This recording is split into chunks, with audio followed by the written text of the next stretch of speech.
에릭 아담스 뉴욕시장이 아파트 중개수수료 세입자 전가 금지 조례안에 대해 거부권을 행사하지 않겠다는 입장을 밝힘으로써 조례안 시행이 확정됐습니다.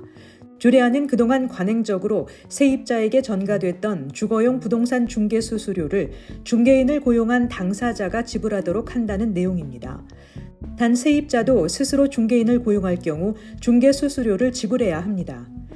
조례안에 따르면 중개수수료를 기존처럼 세입자에게 전가시켰다 적발되면 최대 $1,000의 벌금이 부과되며 2년 내 또다시 위반할 경우 최대 $2,000의 벌금이 부과됩니다.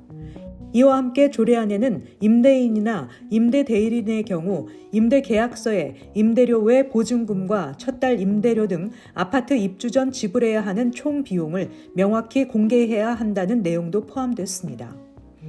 에릭 아담스 뉴욕시장은 저소득층을 위한 세금 감면 계획을 발표했습니다.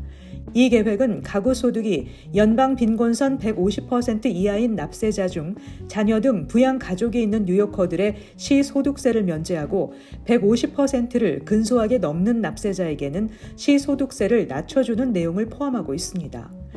이번 계획안이 실행될 경우 42만 9,600명에 달하는 납세자와 부양가족이 뉴욕시 인컴텍스 면제 혜택을 보게 되며 약 15만 2,500명 이상이 세금 감면을 보게 될 것으로 기대됩니다. 아담스 시장은 2026 회계년도 주 예산안의 일환으로 이번 계획안을 주의회에서 통과시켜 줄 것을 강력히 요청했습니다. 법안이 통과되면 대상자들은 2025 세금부터 면제 및 감면 혜택을 받을 수 있습니다.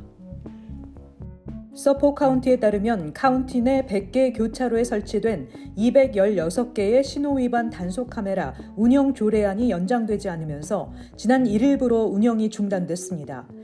서포 카운티 신호위반 단속 카메라 운영 중단은 14년 만입니다.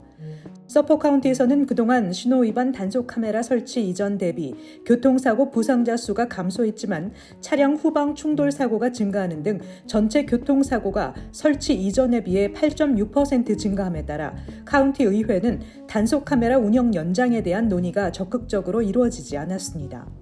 또한 신호위반 단속 카메라 운영이 카운티 정부의 세수 확보 수단에 불과하다는 지적을 받아오기도 했습니다.